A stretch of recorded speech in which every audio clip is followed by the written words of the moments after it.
In 1815, a single man knew the outcome of the Battle of Waterloo before any government in Europe, while kings and generals waited in agony for news that would reshape the continent.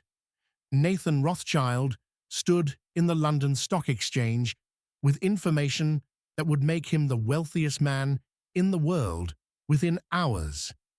But here's what they don't tell you in history class. The Rothschilds didn't just predict markets, they became the market. Today, we celebrate tech billionaires who built their fortunes in decades. Elon Musk, Jeff Bezos, Bill Gates. But 2 centuries ago, one family built something these modern titans can only dream of. A financial empire so powerful that governments came to them for permission to go to war. And then, almost overnight, everything changed.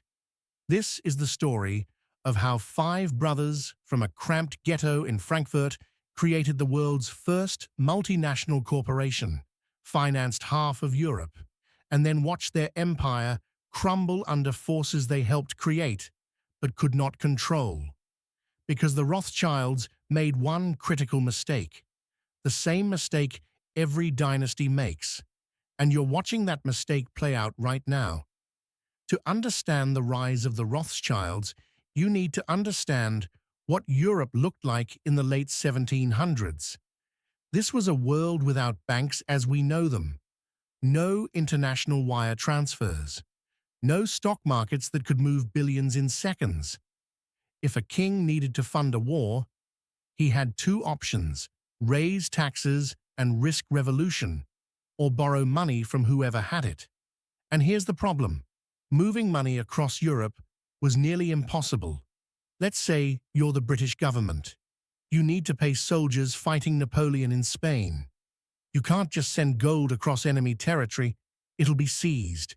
You can't write a check. There's no international banking system. You need someone who can move value across borders invisibly, instantly, and secretly. Enter Mayer Amschel Rothschild.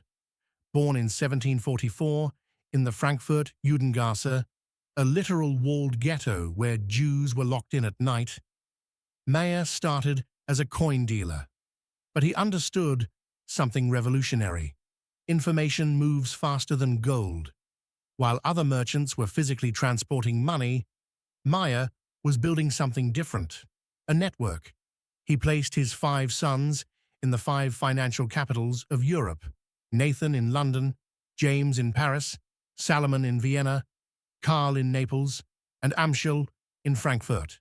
5 brothers, 5 cities, 1 family system. And this is where it gets interesting. The Rothschilds didn't just send letters, they created their own courier network, faster than any government postal service. They developed codes, they used carrier pigeons, they embedded agents in every major port and trading city. When you control the speed of information, you control everything that depends on it. And in the 1800s, that meant you controlled the fate of nations. Let's go back to that moment in 1815, the Battle of Waterloo. Napoleon has escaped from exile. Europe is holding its breath.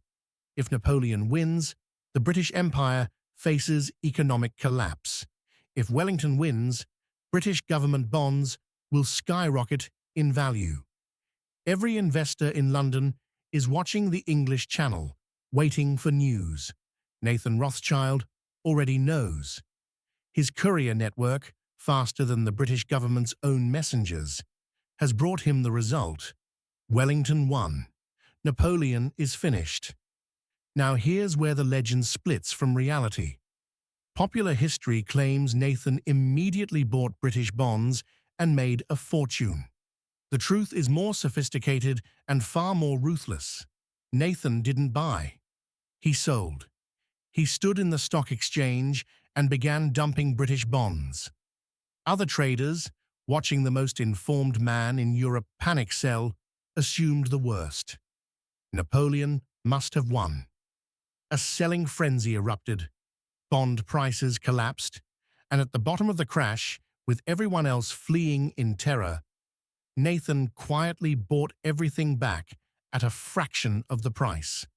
By the time official news arrived hours later, Nathan Rothschild had executed one of history's greatest financial maneuvers. Estimates suggest he made the equivalent of $3 billion in today's money in a single day. But Waterloo wasn't the peak. It was the beginning. After Napoleon's defeat, Europe needed to rebuild. The Rothschilds didn't just finance reconstruction, they financed everything. They funded the British purchase of the Suez Canal. They bankrolled the Austrian Empire. They kept the Papal States solvent. They financed the first railroad systems across Europe. By the 1820s, the Rothschilds had accomplished something unprecedented. They had made themselves indispensable to every major power in Europe. France couldn't fight a war without Rothschild financing. Neither could Austria, or Britain, or Prussia. Think about that.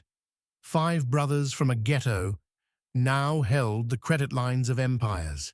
And here's the crucial detail everyone misses. The Rothschilds didn't loan money out of charity. They made governments compete for capital. They played nations against each other. When one government angered them, they'd simply finance that government's rival. They had discovered the ultimate form of power, not military, not political, but financial. They didn't need armies, they didn't need votes, they had something better: leverage over everyone who did.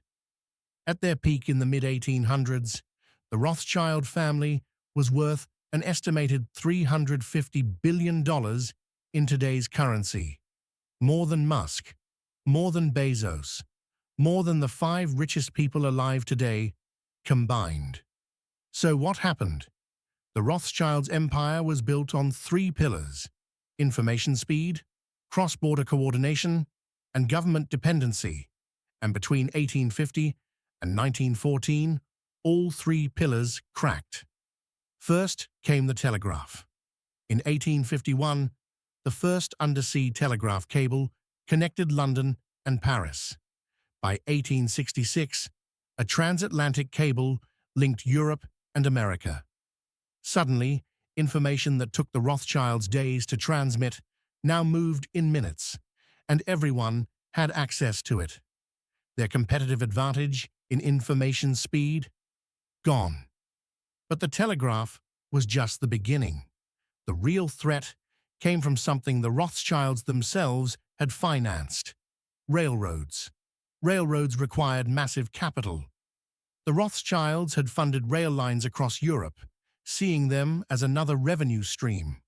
What they didn't anticipate was how railroads would reshape power itself.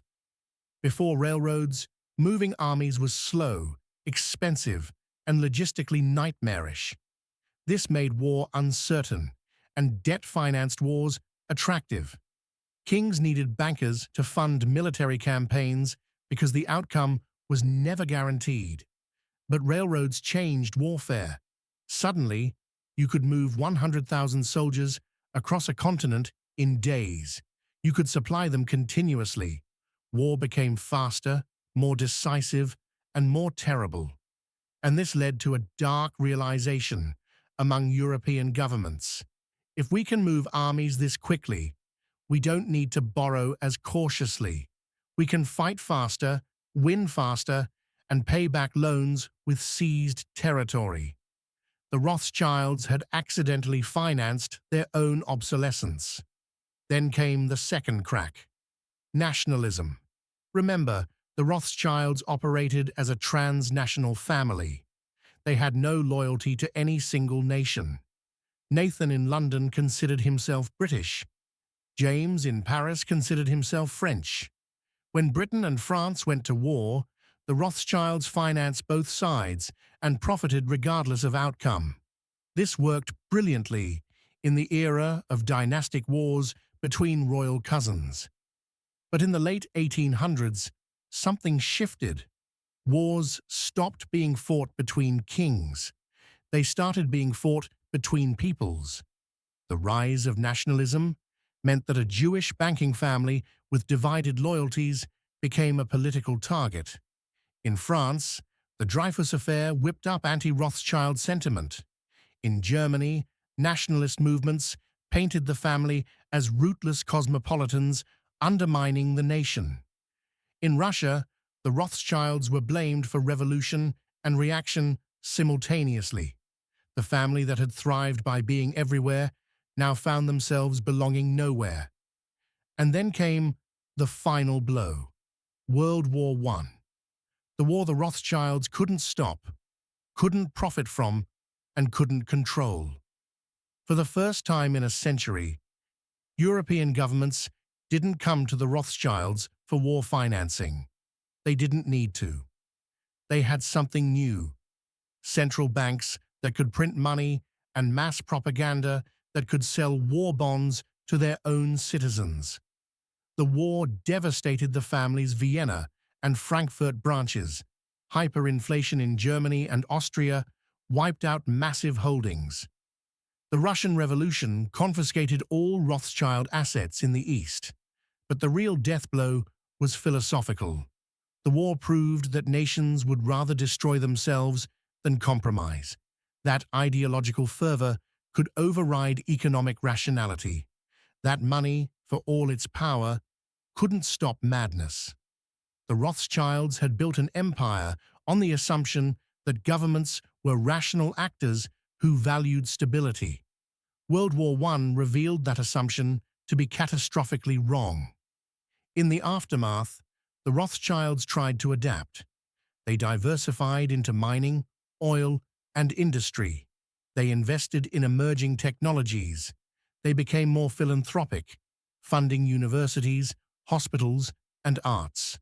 They tried to rebuild their reputation from ruthless financiers to enlightened patrons. It wasn't enough.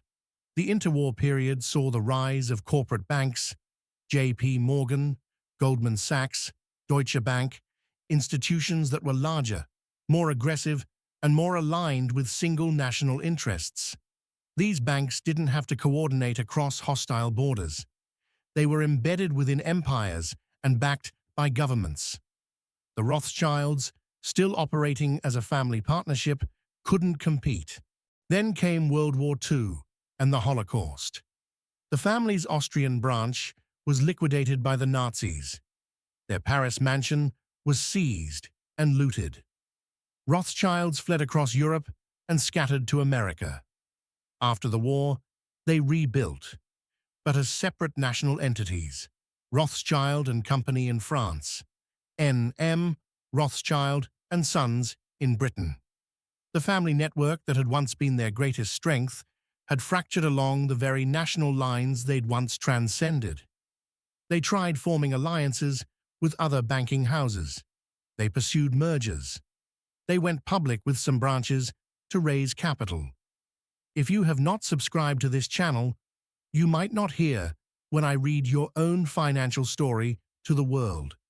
See you in the next episode.